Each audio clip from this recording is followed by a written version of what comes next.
चला good morning सगळ्यांना. कसे आहात? तर चला मित्रांनो, पुन्हा आपण आलो कुठं कामावर मसोलला. हाय भांडवलकर, काय चाललंय दोस्ता? चला मी आणि माझा मित्र मस्तपैकी छान असं कामावरती आलो. आणि कुठं काम? मसवड. आणि चला आपल्या व्हिडिओला सुरुवात झाली. पाठीमागं टेक्स्चर बघा, छान असं सुंदर असं मस्त असं बांधलंय. आणि काय म्हणता दादा, आज काय विषय? तर आज विषय काय नाही, आज आपला मूड लय भारी आहे. आणि कायमस्वरूपी मूड असाच राहणार आहे. असं नाही की नाही, तुम्हाला तर माहिती आहे, थोडा मूड खराब झाला मध्ये, पण आता एकदम ओके. कसं एकदम ओके आणि 100 खोके. आणि आपलं काम बंद नाही, आपलं काम पुन्हा चालू झालं. आणि ती पण जोरात चालू झालं. तेव्हा ती फार्म हाऊस 3 दिवस, तिसरा दिवस आहे आज कामावर, घरचं करत करत. आणि ही इकडे टेक्स्चर गजोबा तयार केलाय. हा, आपलं काम बंद नसतं. किती खडं मारलं, किती लिंब टाकली, किती काय केलं, किती कांड केलं, कुणी काही बोललं तरी आपलं असं तसं काम बंद होणार नाही. आपलं काम चालूच राहणार. आणि तुम्हाला तर माहिती आहे, मधल्या काळात काय केलं तर असतात काही लोक, त्यांनी थोडं टेन्शनमध्ये दिलं तर बुद्धिरेशन केलं तर, व्हिडिओ काढतोय हे करतोय म्हणून फोन फोडलं, सगळं झालं. पण काय नाही, पुन्हा संदीप शिंदे उभा राहिला आणि पुन्हा जोशाने कामाला लागला. हा, आज आलोय मसवडला. आज तिसरा दिवस आहे मसवडला घरचं काम करून. ओव्हर टायमिंग हे तर करतोय घरी अश्विनीला मदत करून, कारण की पहिल्यापासूनच आपण काम करतो. आणि हेतून मोहर पण करत राहणार जोपर्यंत चालतंय तोपर्यंत. कारण की मला एक गोष्ट माहिती, की आपल्यापाशी नाणं असलं तर गाणं वाजतं, नाही तर काहीच वाजत नाही. पैसा है तो सब कुछ है, वरना कुछ भी नहीं है. ह्या जिंदगीमध्ये असं आहे. त्याच्यामुळं आता घर झाले, एक गाडी पण झाली सेकंड हँड, एक अश्विनीला दुकान पण टाकून दिलं. फक्त आता थोडंफार आणखी काहीतरी स्वप्न राहिलं, तेवढी पूर्ण केली की एकदम ओके, मग काय पाहायची गरज नाही. तर चला, तर मला काढावं आता इथनं मोर. रोज माझ्या चॅनलला मस्तपैकी व्हिडिओ येणार. तुम्हाला तर माहिती एक एक महिना झाला असेल आपला फोन फुटलेला. महिना झाला का रे? फोन फुटलेला का? महिना होऊन गेला. हां, तर तुम्हाला तर सांगायची काही गरज नाही. एक महिना झाला असेल आपला कान झालता. कांड कांड म्हणजे असा तसा झाला नव्हता, लय मोठा कान झालता. आणि त्या कांडातनं आपण कसं सावरलो ही मला माहिती. कारण की तुम्हाला तर माहिती की काय झालं तर हे त्याचं पैसे बुडवू म्हणलेली ही ती लय राडा.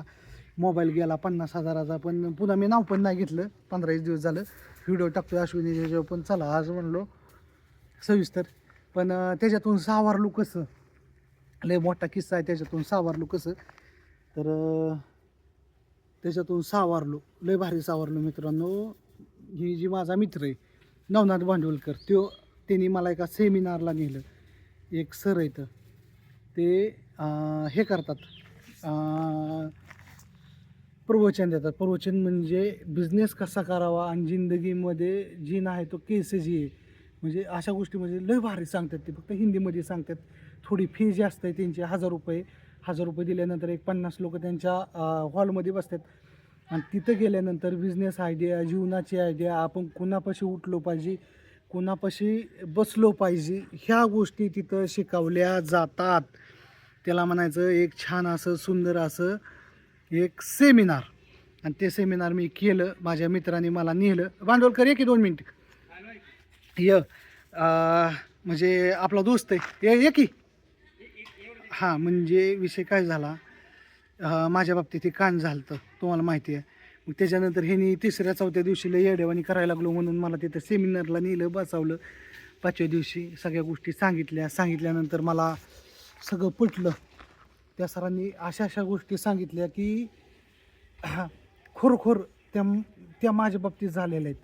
म्हणजे ते मला एकट्यालाच नाही, तिथं जी 50 लोक बसलेली होती त्या 50 लोकांच्या बाबतीत झालेल्या गोष्टी तिथं सरांनी सांगितल्या. आणि ह्यो पण माझा दोस्त होता. त्या सरांनी प्रवचन दिलेलं हां, की जिंदगीमध्ये आपल्या बरोबर कोण ठेवलं पाहिजे. आणि म्हणजे सांगायचं म्हणजे कोणाचा कोण झाला पाहिजे, कुणाचा कोण काय म्हणलं सर, जो कोणाचा होत नाही, जे गावाचं होत नाही ते ते कोणाचाच होऊ शकत नाही. हा म्हणजे थोडक्यात सरांनी आणखी कुणाचा तरी म्हणला सर आई सांगायचं बापाचं होऊ शकत नाही, ते कोणाचाच होऊ शकत नाही. ते आणखी भावाचा होऊ शकत नाही तो तो पण कुणाचा होऊ शकत कुणाचा नाही. होऊ शकत नाही म्हणजे त्यासाठी त्या लोकांपासून दूर एक हात लांब. लांब हात राहायचं. म्हणजे त्या सरांचं म्हणणं काय आलं थोडक्यात आता ह्या गोष्टी माझ्या तोंडून ऐकल्या असत्या तर वेगळं वाटलं असतं तुम्हाला म्हणून बरोबर काय. हा म्हणजे आता प्रत्यक्ष अनुभव जाणाऱ्या ह्या गोष्टी आहेत हा सगळ्या. आणि खरोखर असली सेमिनार केली पाहिजे आणि जिंदगीमध्ये असलं केलं पाहिजे पैसे घालवून त्यावेळेस माणूस हा, जीवनात कुठल्या गोष्टीची अडचण येणार आहे, कुठल्या गोष्टी काय होणार आहे, ह्या गोष्टी आधी कळल्यात. हा तिथं गेल्यानंतर समजलं. हा. आणि आता खरोखर सांगतो आणि आता तर आता माझ्या दारात एक फोर व्हीलर उभा असते. जर मी ती पहिलं परविशन जर केलं असतं का नाही आधी 1 वर्षापूर्वी 1 वर्षापूर्वी केलं असतं ना 2 वर्ष करायला पाहिजे होतं 2 वर्षापूर्वी केलं असतं ना आज खरोखर पैसा पाहून असतो सगळ्या गोष्टी सगळ्या असत्या. गोष्टी करून म्हणजे तिथं काय सांगितलेलं असतं तुम्हाला थोडक्यात सांगतो.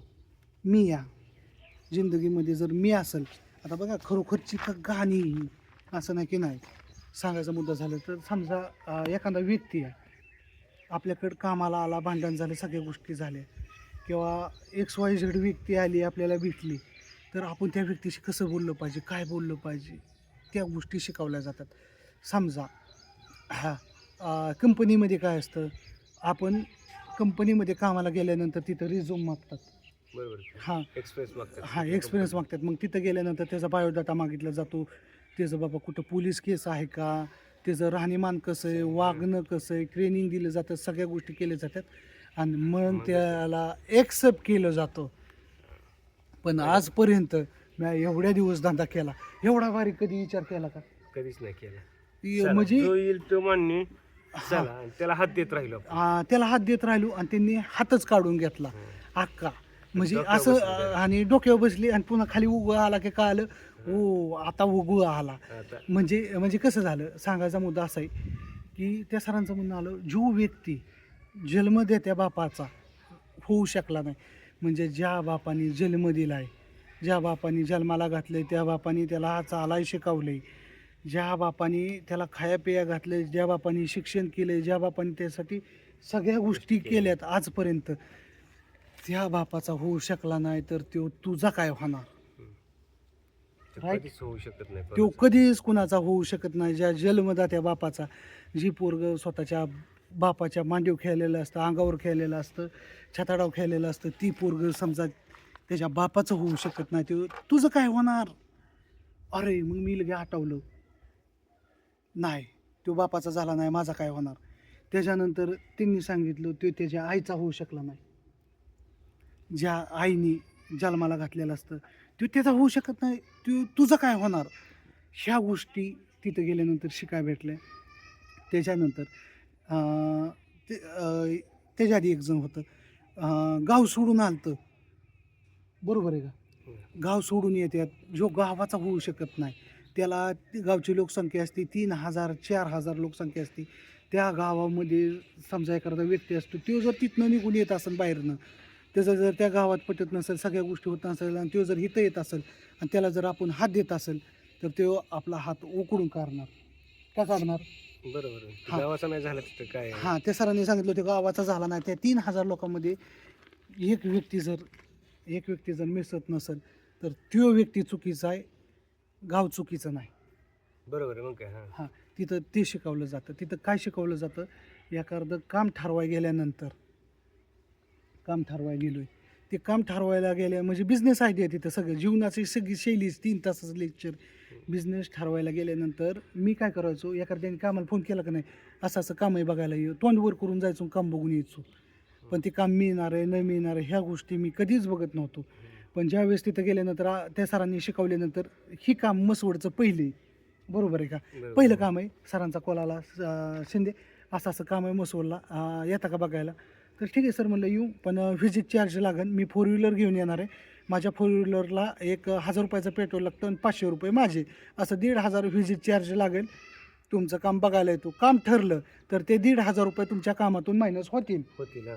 म्हणजे त्या सरांनी शिकवलेलं मी डायरेक्ट गोष्ट बोललो म्हणजे मला व्हिजिट चार्ज लागेल जर मी तुमचं काम ठरवायला आलो तर व्हिजिट चार्ज 1,500 द्यायचा आणि जर काम ठरलं तर ते व्हिजिट चार्ज 1,500 रुपये मायनस होईल, कामाचे पैसे मायनस होईल. आणि जर तुमचं काम येस असेल तर लगेच 5,000 रुपये ॲडव्हान्स द्यायचा आणि 5,000 ॲडव्हान्स दिल्यानंतर आपलं जर काम मोहर जर टाईम काय सांगितलं महत्त्वाचा टाईम काय सांगितला, जर आपलं आता काम चाललेलं असेल आणि 5 दिवसाचं काम राहिलं असेल तर ते काम मोहर 10 दिवस ढकलायचं. कारण की मध्ये काय पण होऊ शकतं, एखादा दिवस काय येऊ शकते, प्रॉब्लेम काय येऊ शकते. आणि जर तुम्हाला 10 दिवसाचा वेळ द्यायचा, 10 दिवसानंतर तुमचं काम चालू होईल. तुम्हाला वेळ असेल तर येस म्हणा, नसेल तर काम दुसऱ्याला दिलं तरी चालेल. स्पष्ट बोलायला तिथं शिकवलं गेलं आणि त्या गोष्टी बोललो. आज आम्ही सरांना 25 दिवसाचा टायमिंग मागितला. सर म्हणलं तुमचं काम असं आहे, आम्हाला 25 दिवस लागतील, 25 दिवसानंतर तुमचं काम चालेल, तोपर्यंत थांबायचं असलं तर थांबा, नाही तर तुम्ही दुसऱ्या कोणालाही काम देऊ शकता. मग म्हणजे तिथं स्पष्ट बोललं, अरे येस आपण कॉन्फिडन्सने बोलतो आणि कॉन्फिडन्सने बोललं की एकदम व्यवस्थित काम होतं, काम दिलं जातं. ह्या गोष्टी महत्त्वाच्या म्हणजे तिथं समजल्या. त्याच्यानंतर आणखी एक वस्तू समजली की आपण ज्यावेळेस कामगार येतात कामाला तर त्यांना कसं वागणूक दिली पाहिजे, मालकाची वागणूक दिली पाहिजे का गड्याची वागणूक दिली पाहिजे का कशी दिली पाहिजे, ही त्याच्या कॅरेक्टरनुसार वागणूक दिली पाहिजे. ह्या गोष्टी पण तिथं शिकवल्या जातात. काय होतं आजपर्यंत असं झाले की मला एखाद्या कामात जर ह्या कामात जर 25,000 राहत असतील तर मी काय म्हणायचो, 3 दिवसाचं काम आहे, चल तुला 5,000 रुपये देतो, एक्स्ट्रा पैसे द्यायचो. एखादं काम आहे 60,000 रुपयाला घेतले, धर तुला 20,000 रुपये देतो, तुला 20,000 मला 20,000, सगळीच खाऊ करू, असं आम्ही म्हणायचो. पण नाही, जिथं आपण तसं केलं तिथं आपल्याला धोकाच मिळाला. आणि तिथं ती लोक स्वतः हात पुसून गेली, म्हणजे बापाचा बाप व्हायला लागली. असं कामगार म्हणजे काही म्हणजे बाबतीत झाले, फॅब्रिकेशनच्या बाबतीत माझं की त्यांना आपण हात दिला आणि त्यांनी हात काढून घेतला, म्हणजे अशा गोष्टी होत गेल्या. ते सेमिनार खूप छान केले आणि त्याच्यातल्या गोष्टी सगळ्या येतील, पण नेक्स्ट व्हिडिओमध्ये येतील मस्तपैकी. तुम्हाला सगळ्या गोष्टी सांगायच्यात, म्हणजे सांगायचं तात्पर्य एकच होतं की जो बापाचा होऊ शकत नाही ती तुझा काय होणार. मग ह्या गोष्टी आपल्या बाबतीत होत्यात, आपल्याबरोबर भांडणं होत्यात, आपलं मोबाईल फुटतात. मग हे का होतात, तर हे जर आपण सगळ्या गोष्टी पहिल्यापासून बघितलेल्या नसतात, सगळ्या गोष्टीचा विचार केलेला नसतो आणि ह्या गोष्टीचा इथनं मोर विचार करायचा आणि एक कुणाला कितपर वागणूक द्यायची, कुणाला किती लायकीत ठेवायचं, ह्या गोष्टी आपण केल्या तर आपण आयुष्यात कधीच मागं पडू शकत नाही. एखादी जी लायकी असते ना त्याला त्याच लायकीत ठेवायचं, म्हणजे चप्पलच ठेवायची असते. चप्पल ही पायातच ठेवायची, ती कधीही डोक्यावर ठेवायची नाही. जर डोक्यावर ठेवली तर काय होतं, डोकं मळतं आपलं, कारण ती भरलेली असते, घाण असते ती. बरोबर. हां, त्याच्यासाठी त्या गोष्टी तिथे शिकल्या जातात. आणि असलं पण प्रोव्हेशन असतं मला माहिती नव्हतं. बरोबर. हां, आणि गेलो आधी दोघं गेलो तिथं जाऊन सगळ्या गोष्टीचा अभ्यास केला. त्यांनी सांगितलं असा विषय असतो. मग आम्ही गेलो तिथं, ऐकलं, 3 तास बसून ऐकलं सगळ्या गोष्टी. आधी म्हणलं 1,000 रुपये गेले, हेनेच माझा 1,000 भरलं. जाऊन दे, 1,000 गेले काय वाटत नाही, पण भविष्यात काय होणार आहे ह्या गोष्टीचा आम्हाला आत्ता अंदाज आला. इथून पाठीमागं आम्ही काही गोष्टी कानामागं टाकत गेलो. आजची गोष्ट कानामागं टाकली, कालची गोष्ट कानामागे, परवाची टाकली, पण त्या गोष्टीचा आम्हाला पश्चाताप लय झाला. एवढा झाला की सांगू शकत नाही, इतका पश्चाताप झाला. आता इथून पुढं एवढंच होणार आहे, इथून पुढे ह्या गोष्टीचा पश्चाताप होणार नाही, कारण इथून पुढे आम्ही सगळ्या गोष्टी शिकलो. काय कुठल्या गोष्ट कुठं, चप्पल पायातच ठेवायची, डोक्यावर घ्यायची नाही, किती पण चांगली असू द्या, सोन्याची जरी असली तर ती चप्पल असली तर चप्पलच, ती चप्पलच. सोन्याची जरी चप्पल केली तरी त्या सराचा डायलॉग, ती शेवटी काय आहे, चप्पलच आहे. ती कुठं असणार, पायातच असणार, ती डोक्यावर घेऊन चालणार नाही. मग त्यासाठी ह्या गोष्टी मी ऐकल्या, म्हणजे सोन्यासारखा जरी माणूस असला तरी शेवटी त्याचं काम झाल्यानंतर तो करणारच. आपल्याला ते त्याच्या काय करायचं असतं त्या गोष्टी. म्हणजे सरांनी एवढ्या गोष्टी शिकवल्या की